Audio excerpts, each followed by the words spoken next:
আজ বুধবার পয়লা শ্রাবণ 2024 সালের 17ই জুলাই, কন্যা রাশি, কন্যা লগ্ন, ভার্গ সাইনের জাতক জাতিকাদের আজকের দিনটি কিন্তু এক প্রকার বেশ কাটতে চলেছে।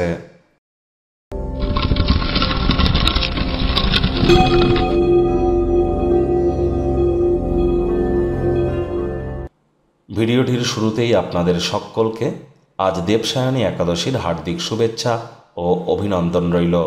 আজকের দিনে ভগবান হরিবিষ্ণু যোগনিদ্রায় যাবেন এবং দেবোত্থান একাদশী পর্যন্ত একটানা 4 মাস তিনি কিন্তু যোগনিদ্রাতেই থাকবেন।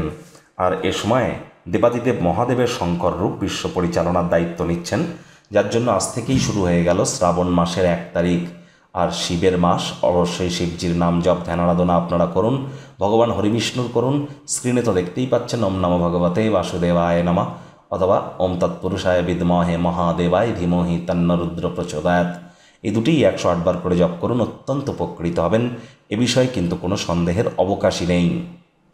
ভাগ্যমিটার আজ আপনাদের বলছে 7.5 আউট অফ 10, ভাগ্য আপনাদের অনুকূলেই থাকবে।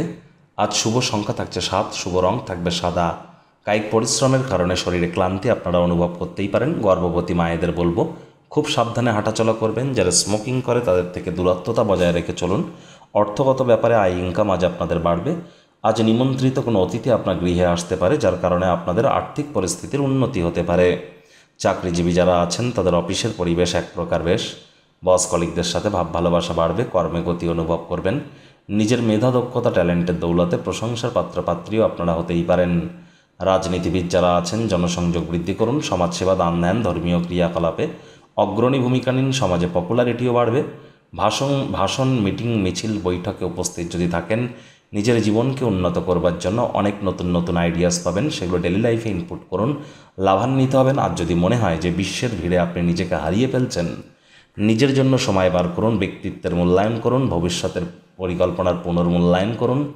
আজ রাজনীতিবিদরা জনসংযোগ বৃদ্ধি করতে পারলে পপুলারিটি বাড়বে। শিক্ষার্থী বিদ্যার্থীদের পড়াশোনায় মনোযোগ আরও বৃদ্ধি করতে হবে। উচ্চশিক্ষার জন্য যারা বিদেশ যাত্রার কথা ভাবছিলেন, ভাগ্যদেবী আজ আপনাদের পক্ষে নেই। আজ আপনাদের সন্তান সন্ততি থেকে থাকলে তাদের এদিকে কঠোর সজাগ দৃষ্টি বজায় রাখুন। অসৎ সঙ্গে কিন্তু চলেই যেতে পারে। চোখে চোখ রেখে খুব ইজিলি মিথ্যে কথাও বলে দিতে পারে। প্রেমিক প্রেমিকা, স্বামী স্ত্রী, ভালোবাসার মানুষের চরিত্র নিয়ে সন্দেহবাতিক যেন হবেন না। তৃতীয় কোনো ব্যক্তিকে সম্পর্কের মধ্যে যেন প্রবেশ করতে দেবেন না। সম্পর্কের দুর্বলতা কিন্তু আরও বেড়ে যেতে পারে। শত্রুপক্ষ, বিরোধী পক্ষ একটু হলেও শক্তিশালী কিন্তু থাকছে। পরিবার, পরিজন, নিকটে স্থানীয় ব্যক্তিবর্গদের সাথে দিনটিতে কোয়ালিটি টাইম পাস করবেন। তবে আজ কথাবার্তা বলবার সময় শব্দ চয়নের দিকে আপনাদেরকে অতিরিক্ত নজর কিন্তু প্রদান করতেই হবে।